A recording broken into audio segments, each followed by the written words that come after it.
Listen, when you've been working at the Galactic Xenobiology Academy for 300 cycles, you think you've seen everything. Trust me, I thought I had. The name's Vex Thornbark.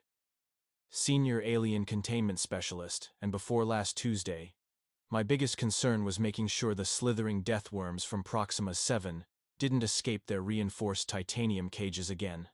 Then the humans arrived. Oh, they're perfectly harmless, Director Klon had said, his tentacles waving dismissively. Class 7 species. Barely figured out faster than light travel. What could possibly go wrong? What could possibly go wrong? Famous last words in 17 different languages, if you ask me. The human they brought us was named Archer Morrison. Unremarkable specimen, really. 2 arms, 2 legs, bilateral symmetry, NETO, standard bipedal carbon-based life form. About 6 feet tall, brown hair, blue eyes that seemed to hold just a little too much curiosity for my liking. He wore some kind of primitive textile covering and kept making this strange facial expression where the corners of his mouth curved upward. The xenoanthropology department called it smiling. I called it unsettling. Welcome to the Academy, Human Archer, Director Klon announced during the orientation ceremony. You are our first exchange student from Earth.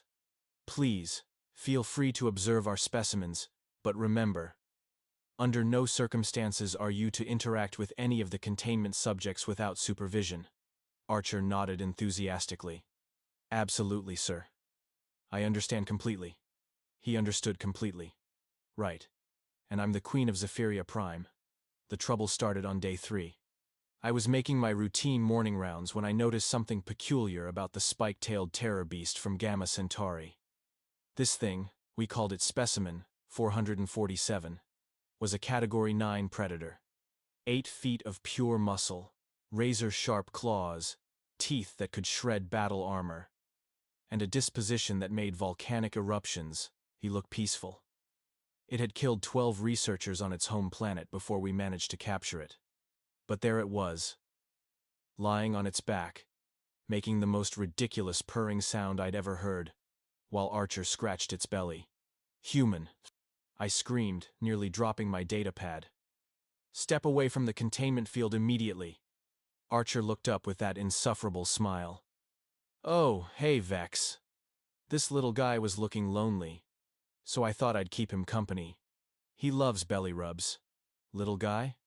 This creature had a bounty of 50,000 credits on its head across 12 star systems. The containment field, I said, my voice climbing several octaves. How did you get through the containment field? Oh, that? I just asked nicely. The force field seemed to understand I meant no harm. The force field. Understood. Him.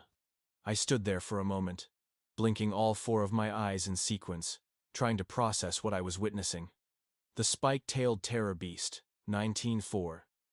This apex predator that had given our entire security team nightmares, was now rolling over like some kind of domesticated pet, presenting its other side for more scratches. Listen, Human Archer, I said, attempting to maintain some semblance of professional composure. That creature has killed more sentients than the Great Plague of Andromeda. It is not, I repeat, not a pet. Are you sure? Archer asked, genuinely confused. Because he seems pretty friendly to me. Look, he's wagging his tail spikes. And by the 7 moons of Arcturus, he was right. The thing was actually wagging its weaponized tail like it was experiencing joy. Joy. A concept that, according to our behavioral analysis, was completely foreign to its species. I immediately contacted Director Klon. Sir, we have a situation in Section 7. What kind of situation, Vex? The educational kind, sir. The human has somehow befriended Specimen 447. There was a long pause. I'm sorry. Could you repeat that?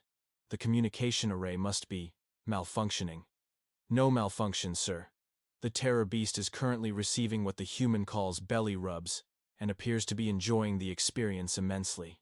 Another pause. Then, I'll be right there. Director Klon arrived within minutes, flanked by Dr. Yara Pulse from the Behavioral Sciences Department and Commander Rax Steele from Security. What they witnessed defied every principle of xenobiology they had studied. Archer was now sitting cross-legged inside the containment area, sharing after the terrorly.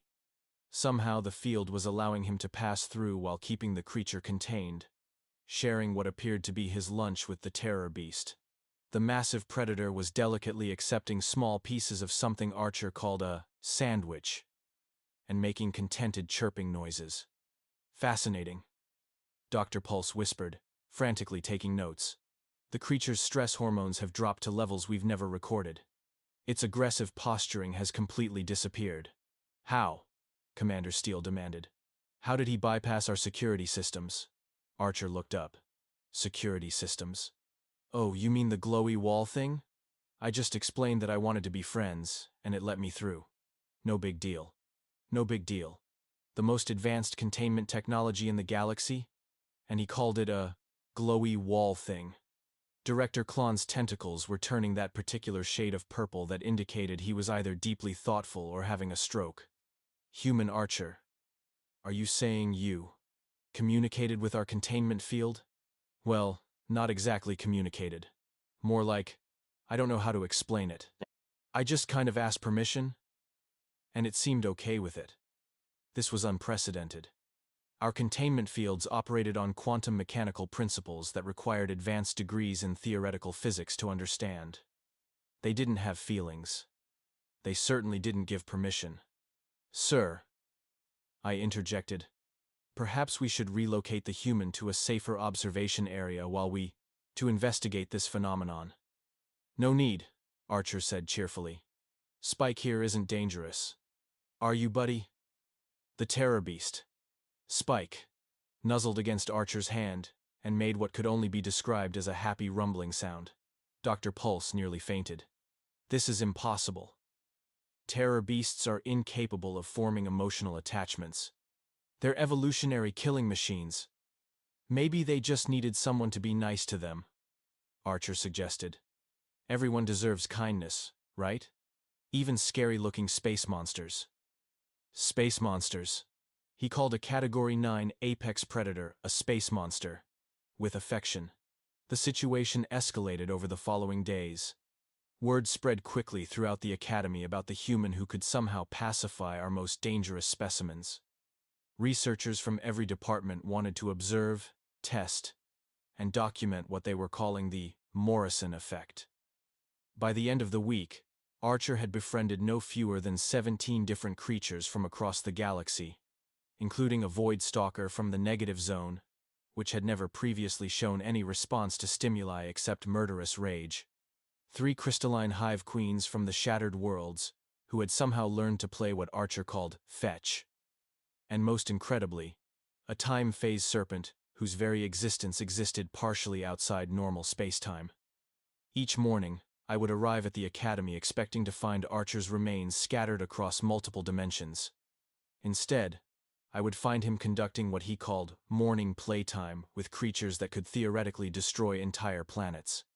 The breaking point came when the Academy's board of directors decided to visit. These were some of the most distinguished xenobiologists in the galaxy. Xenobiologists. Beings who had dedicated their lives to understanding the universe's most dangerous life forms.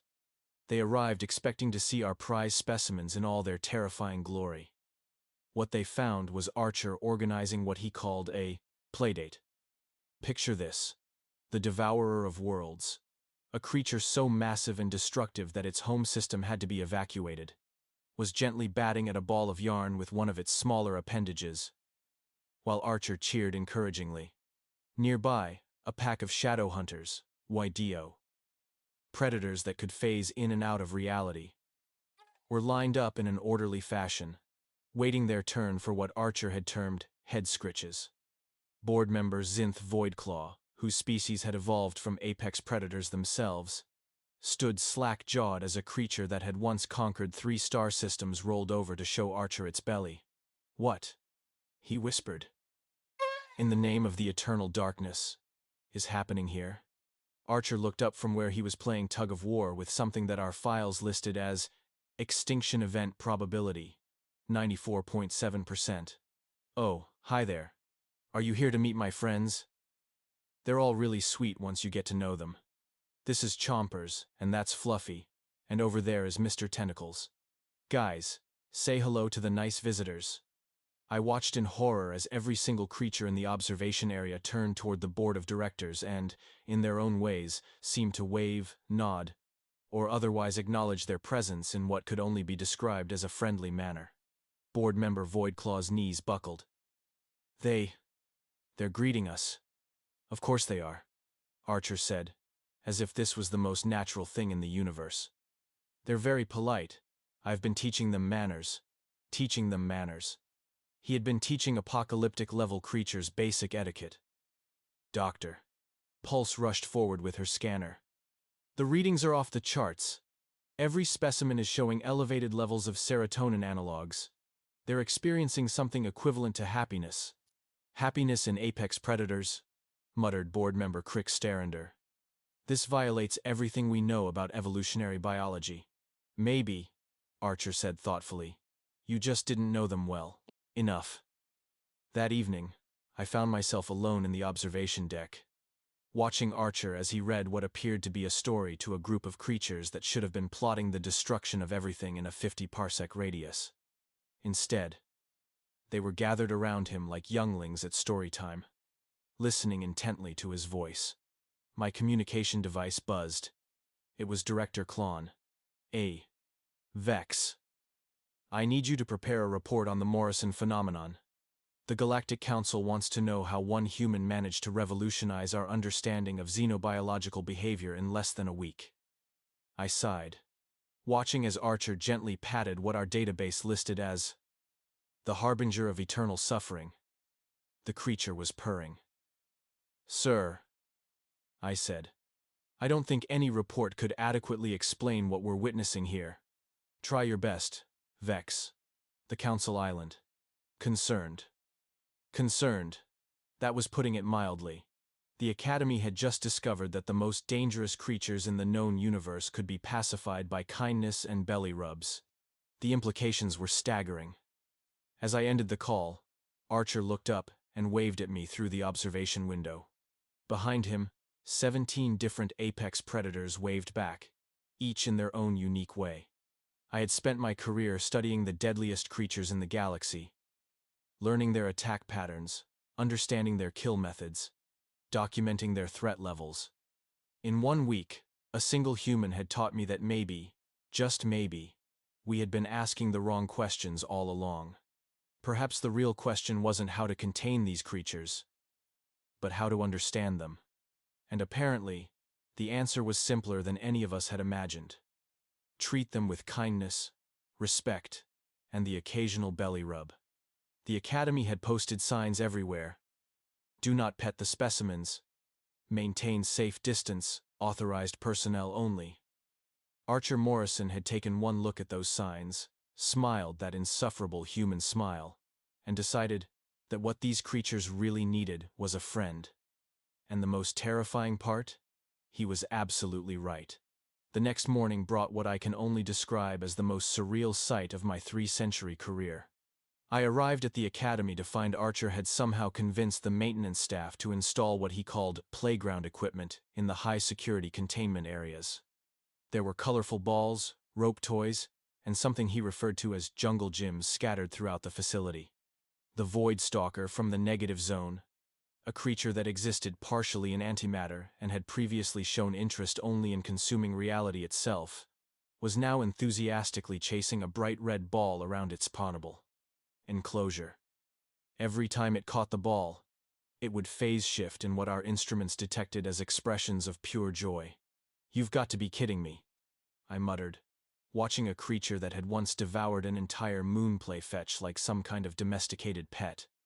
Archer appeared beside me, carrying what looked like a primitive earth beverage. Morning, Vex. Isn't it great? Everyone's so much happier now. Even Voidy over there has been sleeping better. No more of those reality-warping nightmares. Voidy. He had nicknamed a cosmic horror Voidy. Human Archer, I said, attempting to maintain some professional dignity. These creatures are not pets.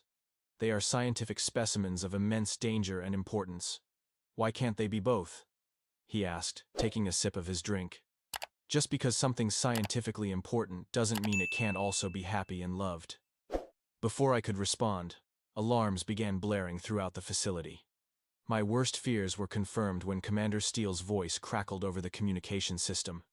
Code 7 breach in Section 12. The apex is loose. All personnel evacuate immediately. The apex. The one creature even Archer hadn't met yet. Our most dangerous specimen, a shape-shifting entity from the Flive, the edge of known space that had single-handedly wiped out 3 different civilizations.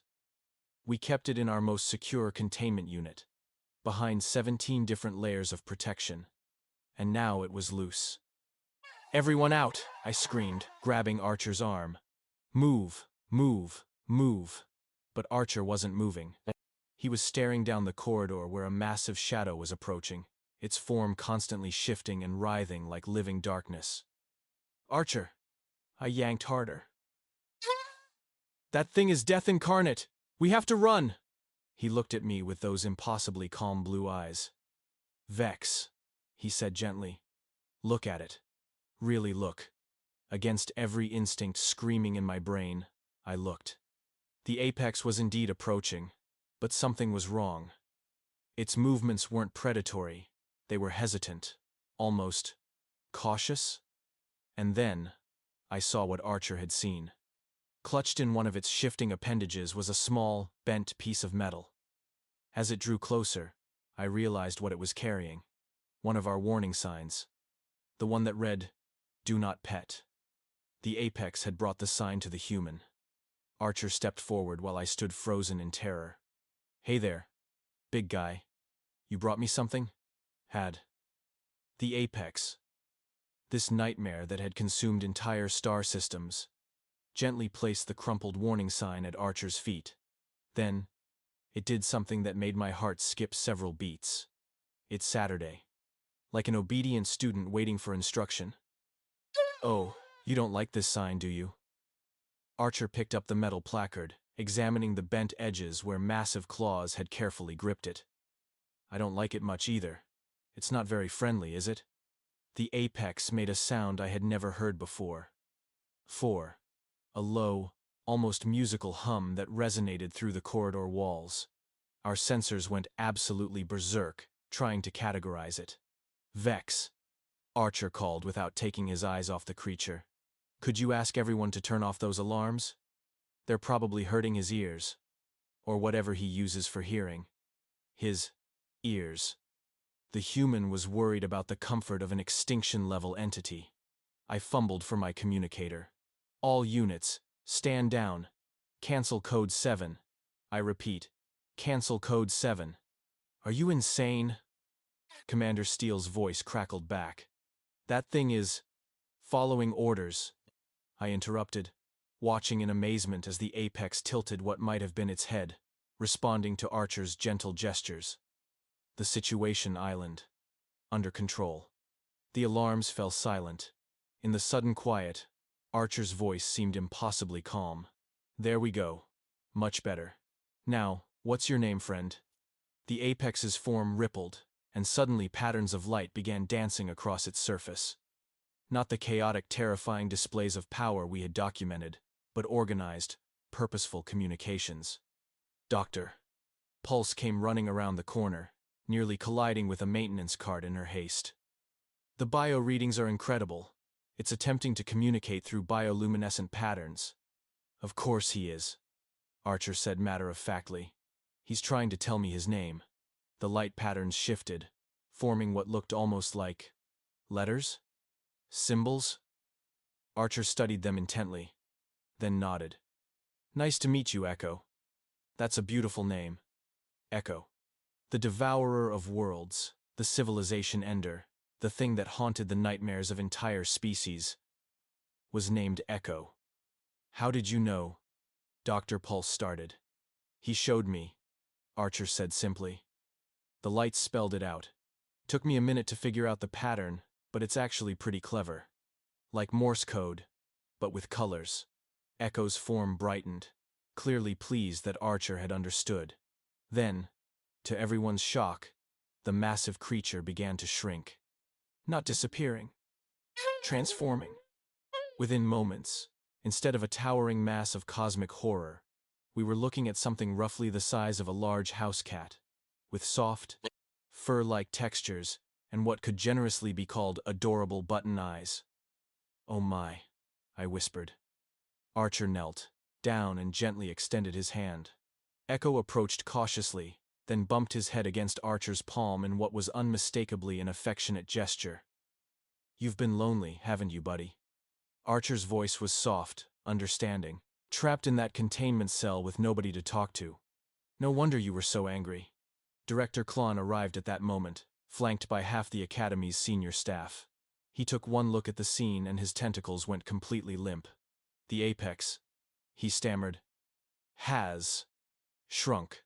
His name is Echo," Archer corrected gently, "and he's not dangerous. He's just been misunderstood." "Misunderstood?" Dr. Yennik Frostbane from the Threat Assessment Division pushed forward. "That creature destroyed the Helix Nebula colonies." Echo's form darkened, and he made a sound like whale song mixed with static. Archer placed a protective hand on the creature's back. "He's trying to explain," Archer said, his expression growing serious. "Echo, show them what really happened." What occurred next defied every protocol, every safety measure, every rational thought process we had ever developed. Echo began projecting holographic images into the air, not chaotic destruction, but memories. Clear, detailed memories. We saw the Helix Nebula colonies from Echo's perspective, but these weren't the thriving settlements we had in our historical records. These were dying worlds, poisoned atmospheres, contaminated water supplies, populations suffering from some kind of plague. The colonists were sick, Archer narrated as Echo's memories played out. Echo didn't destroy the colonies. He absorbed them. He was trying to save them. The hologram showed Echo enveloping entire cities, not in destructive fury, but in what looked like a desperate attempt at preservation. Within his biomatrix, the colonists weren't dying. They were being healed, sustained, kept alive while their worlds recovered. But the other species, Dr. Frostbane protested. The military, fleets that went missing. More images. Warships approaching Echo with weapons charged, demanding he release the colonists. Echo, trying to communicate, trying to explain. The ships opening fire. Echo defending himself, yes, but also protecting the thousands of lives he carried within him. He was a refugee, I realized, my voice barely above a whisper. He was carrying survivors, looking for a safe place to release them. Archer nodded. When the military attacked, he had no choice but to fight back. But he never wanted to hurt anyone. He just wanted to find somewhere safe. Echo's projected memories showed his final attempt to find help, approaching our academy, hoping that beings who studied life forms might understand. Instead, we had captured him, labeled him a threat, locked him away. For 3 years. 3 years of isolation, of being treated as a monster, while he carried the preserved remnants of an entire civilization within himself, desperately searching for a way to help them rebuild. The guilt hit me like a plasma torpedo. "Echo," I said, stepping forward slowly. We didn't know. We thought you were a predator." Echo's form shifted to a gentle blue, what our instruments registered as sadness mixed with forgiveness. He approached me cautiously, then did something that made my knees buckle. He nuzzled against my leg like a faithful pet seeking comfort. "He forgives you," Archer translated. "He knows you were just trying to protect others." That's what he was doing too. Director Klon's tentacles were shaking. "The colonists. Are they still?" Echo brightened, and suddenly the air around us filled with tiny points of light. Thousands of them, each one a preserved life. They looked like fireflies, but I knew they represented something far more precious. "They're alive," Archer confirmed. "In stasis. Waiting for a new home. Echo's been keeping them safe all this time, using his own life force to sustain them." Dr. Pulse was frantically taking readings. The energy expenditure must be enormous. How has he survived? Echo's form dimmed slightly, and Archer's expression grew concerned. He's been slowly dying, haven't you, buddy? Using up everything he has to keep them alive. The academy fell silent. Every scientist, every administrator, every security officer present was processing the same horrifying realization. We had been torturing a hero. What do we do? Director Klon asked quietly. Archer looked around at all of us, then back at Echo. We help him. We find those colonists a new home, and we make sure Echo knows he's welcome here. But the board, the regulations, the containment protocols, the protocols, Archer interrupted with unusual firmness, were wrong. All of them. Every single creature in this facility has been labeled as dangerous because nobody bothered to try talking to them first. Echo made that musical humming sound again. And suddenly every containment alarm in the academy began chiming. Not in distress, but in what sounded almost like harmony. Through the walls, we could hear the other specimens responding, their various calls and sounds joining the impromptu chorus. They're singing. Doctor, Pulse whispered in amazement. They're celebrating, Archer corrected. For the first time since they've been here, they feel hope. Commander Steele shook his head in disbelief. One single human has revolutionized everything we thought we knew about xenobiology. Not just xenobiology, I said, watching as Echo carefully projected a map showing suitable worlds for the Helix colonists to restart their civilization. Everything we thought we knew about intelligence, compassion, and what it means to be alive. Archer smiled, that insufferable, wonderful human smile. You just needed to try petting them. Over the following weeks, the academy transformed completely. The containment cells became comfortable habitats. The warning signs were replaced with introductions. Meet Spike, the gentle giant from Gamma Centauri, and Echo, guardian of the lost colonies. The board of directors, after witnessing Archer's demonstrations, authorized a complete restructuring of academy policies. Instead of containment specialists, we hired friendship coordinators. Instead of threat assessments, we conducted comfort evaluations. Archer worked with our diplomatic corps to find new homes for Echo's colonists. 17 different worlds volunteered to take refugees, and Echo personally delivered each group to their new planets, making sure they were healthy and happy before moving on to the next. The spike-tailed terror beast, now known simply as Spike, DNIS Cole, became the Academy's unofficial mascot, greeting visitors and charming diplomats with his newfound love of belly rubs. The Void Stalker learned to phase shift on command, demonstrating the beauty of antimatter manipulation for physics students who had previously only studied it in theory. Even the Time Phase Serpent, who existed partially outside normal spacetime, began teaching temporal mechanics to our advanced graduate students, using visual displays that made complex concepts accessible to linear-thinking species. As for me, well, I went from senior containment specialist to chief of interspecies relations. My new job description. Many have containments deconning in the called. Make friends with everything. On Archer's last day at the academy, his exchange program was ending, and Earth was calling him home. Every single creature in the facility gathered in the main courtyard for a farewell celebration. You know what the funny thing is? I said to Archer as we watched Echo carefully organizing a group photo with all the former deadly specimens. What's that? We had all the signs posted. Do not pet, maintain distance, authorized personnel. Only.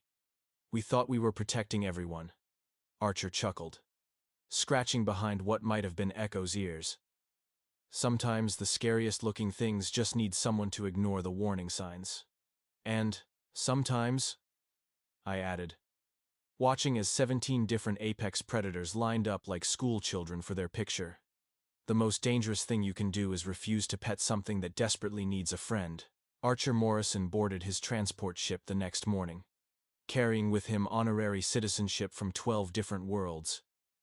a medal of valor from the Galactic Council, and the eternal gratitude of every creature in the Academy. But more importantly, he left behind a legacy that would reshape how every species in the galaxy approached the unknown.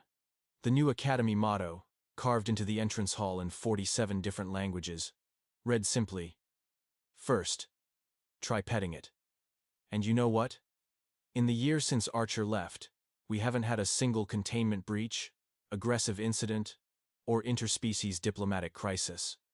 But the real surprise came 3 months after Archer's departure.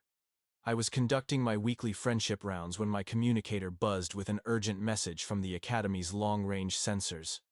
"Vex, you need to see this." Dr. Pulse's voice crackled with excitement. "We're picking up massive energy signatures approaching from the outer rim. Multiple vessels, unknown configuration."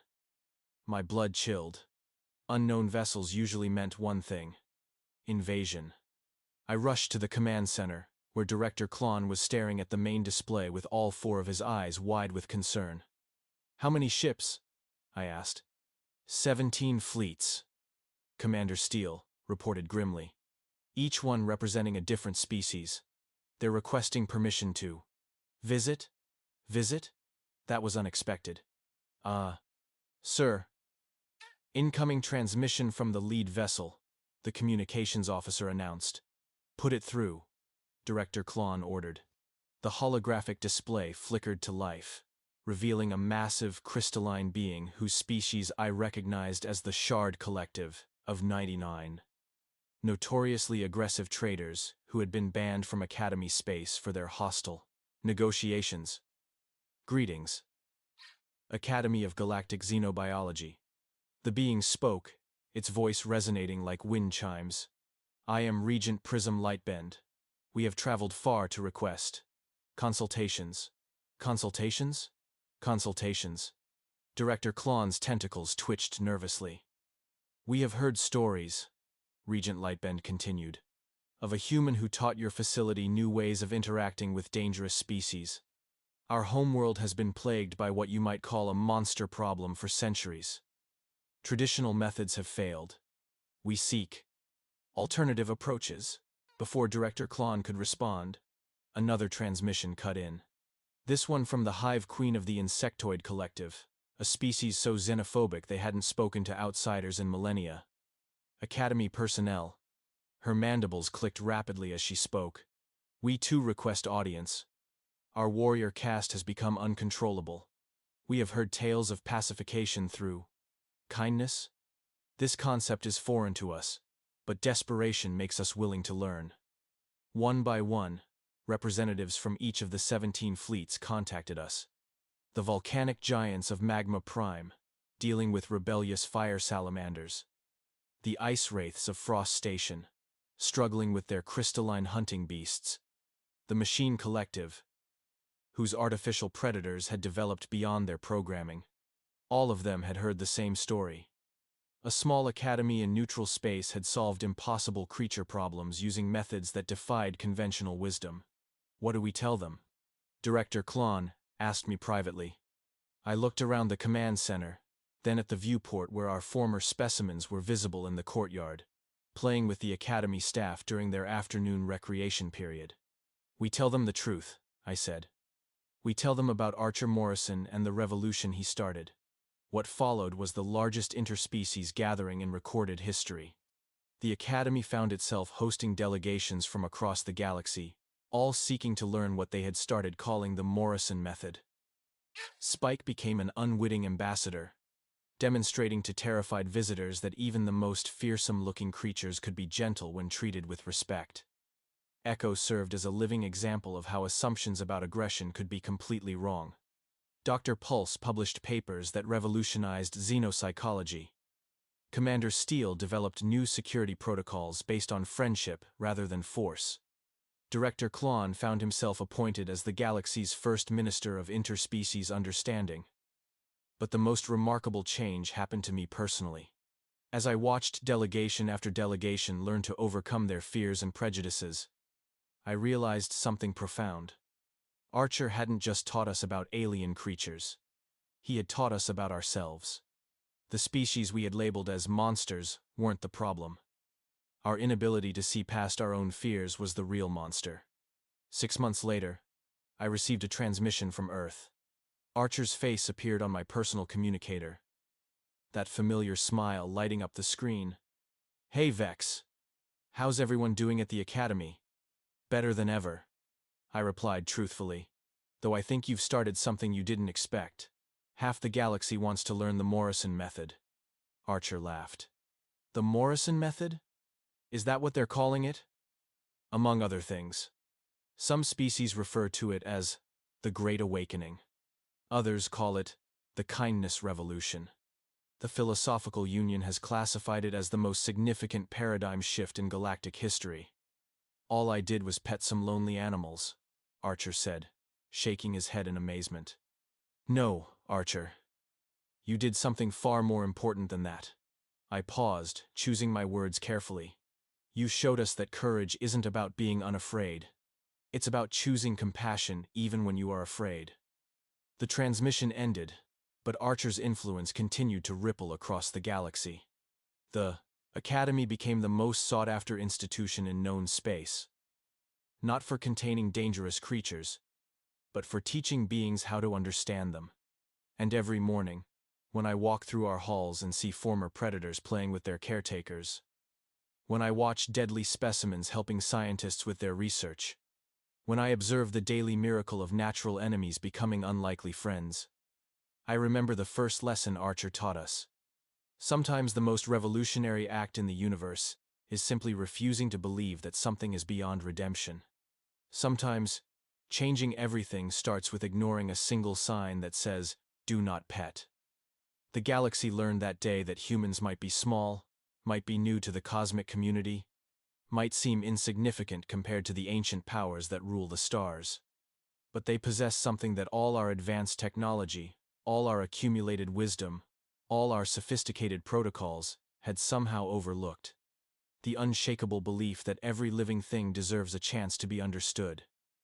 And that belief, it turns out, is the most powerful force in the universe.